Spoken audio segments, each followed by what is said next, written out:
Posle zaista uspešne godine gde smo prevezli preko 300.000 putnika, planiramo svakako da unapredimo i našu ponudu i naš sadržaj kako bi taj broj povećali.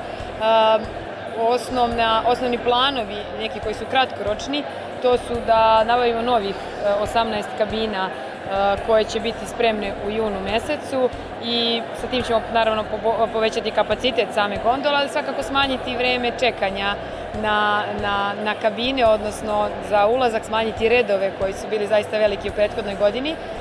Uz to radit ćemo nadstrešnicu na poslednjoj stanici kako bi sprečili da atmosferske prilike utiču na putnike i naše zaposlene.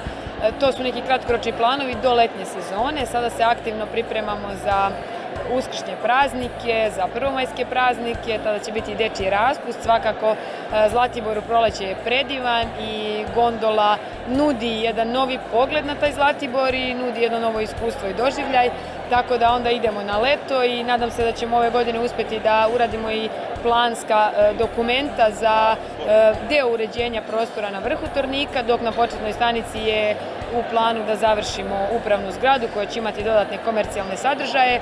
Cilj nam je da svake godine imamo novitete i da svi ljudi koji dolaze na Zlatiboru se vraćaju i gondoli se vraćaju, njom se voze jer svaki put mogu da vide nešto novo.